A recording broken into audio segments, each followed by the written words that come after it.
শুভ সন্ধ্যা বন্ধুরা, কেমন আছো তোমরা সবাই? আশা করি তোমরা খুব ভালো আছো। তোমাদের ভালোবাসাতে আমিও ভালো আছি, কিন্তু ভীষণ ব্যস্ত। মেয়েদের পরীক্ষা, বেশ কিছুদিন হলো ভিডিও করতেও পারিনি, দিতেও পারিনি।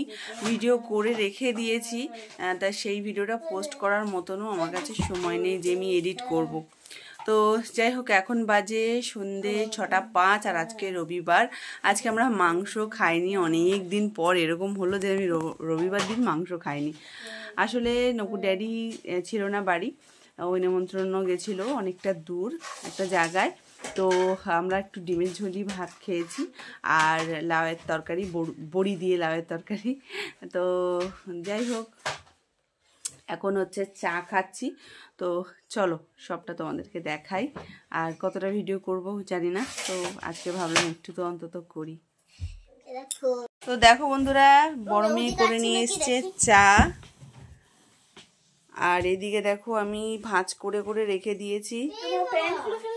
ঠিক আছে, প্যান্টটা ভিজে গেছে।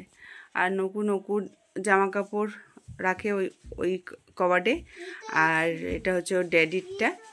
তো যাই হোক, আর এদিকে দেখো এইটা গায়ে দিয়ে আমি শুয়েছিলাম, আর ওর নকু অঙ্ক প্র্যাকটিস করছিল, ওর পড়া রয়েছে। আর আমার এই জায়গাটায় মশা ভীষণভাবে খেয়েছে, আমি তো দেখাতে পাচ্ছি না। এখানে না অন্তত 4-5টা মশা মানে ধরেছিল, তারপর আমার ঘুমটা ভেঙেছে। তো চলো চাটা খেয়ে নিই আর তোমরা সঙ্গে থাকো। তো বন্ধুরা দেখো, আমি আলু সেদ্ধ করে রেখেছি, জলটা না একদম দেখো ঝরিয়ে রেখেছি। ঠিক আছে, তো দেখে নীলু সর বাবা, হাতাটা নেই, ওই হাতাটা দিয়ে একটু হালকা গরম আছে, হাতাটা দিয়ে আলুটাকে ভালো করে মেখে নিই। এখানে দেখো আছে আটা, আর এটা হচ্ছে পেঁয়াজ কুচি। তো আমি করবো আজকে আলুর পরোটা, একটু অন্যরকম স্টাইলে। এটা শিখিয়েছে একটা আমার দিদি। চলো করি। এর মধ্যে আরও ধনেপাতা দেয়, কাঁচা লঙ্কা দেয়। কাঁচা লঙ্কা দেবো না ঝালের কারণে, কারণ আমার মেয়েরা খেতে পারবে না। আর ধনেপাতাটা নেই গো, শীতকালে ধনেপাতা নেই, এটা বলা মানে একটা ফালতু ব্যাপার, বিচ্ছিরি ব্যাপার। তো চলো, তো হয়ে গেছে আলু মাখা। অঙ্কুর নুন পড়ে যাবে, নামা। পেঁয়াজগুলো সব দিয়ে দিই, আর তারপরে তোমাদের একটা হাতে তো, আর নকু হচ্ছে অঙ্ক করছে, নুন দিয়ে দিলাম পরিমাণ মতন। ঠিক আছে, আর আটা, হ্যাঁ আটা দিলাম। আমি না কোনো জল অ্যাড করবো না,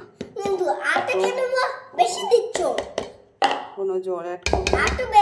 চলো করে মাখি। মাখতে হয় না, এরকম করে চটকাতে হয়। ওই তো চটকাচ্ছি, হ্যাঁ। মাখবি বলে একদম জল অ্যাড করবো না, যদি একটু ভিজে ভিজে যায় আর একটুখানি আমি আটা দেবো। আর এটার মধ্যে ময়দা 1 কাপ মতন আছে, ময়দা দেখছি আছে একটুখানি, তো ময়দাও দিয়ে দিলাম। আটা দিয়েই করলাম পরোটাটা। তো বন্ধুরা সঙ্গে থাকো, পরে আসি। তো বন্ধুরা মাখা হয়ে গেছে, আরেও আটা দিয়েছি আর একটুখানি তেলও দিয়েছি। তো দেখো এরকম করে গোলা করে আমি একটা বাটির মধ্যে রাখি। আটার মধ্যে একটুও জল দিইনি, তাতেই যেন চ্যাট করে হাতে লেগে যাচ্ছে। এরকমটাই হয়, একটু একটু করে মানে আটার গুঁড়ো হাতে নিচ্ছিলাম আর লেচি কাটছিলাম। তারপরে কিছু আর কি লেচি বেলেছি, আর কিছু লেচি আমি হাতেই আর কি এরকম করে চিপে চিপে পরোটা বানিয়েছি। তো আমার একটা দিদি ফোন করেছিল, আমি কথা বলছিলাম আর পরোটা ভাজছিলাম, তাই জন্য তোমাদেরকে সেই ভিডিওটা দেখাতে পারলাম না। তো নকুর ড্যাডি গেছিলো নেমন্তন্ন বাড়ি, সে নিচে চলে এসছে, মানে নিচে বলতে ও চলে এসছে, আর আমরা তো ওপরে রান্নাঘরে আছি। তো তাড়াতাড়ি করে কয়েকটা পরোটা ভেজে নিয়ে চলে যাব নিচে, ওরা খাবে। আর নকুর ড্যাডি তো এসব পছন্দ করে না, ওকে চা দেবো, বিস্কুট দেবো, আর না হলে মুড়ি দেবো। তো ওরা খাচ্ছে সস দিয়ে, দারুণ লাগছিলো খেতে, যেরকম নরম সেরকম আর কি টেস্টি খেতে। তো তোমরাও ট্রাই করো। টাটা বন্ধুরা, তোমরা সবাই ভালো থেকো, সুস্থ থেকো।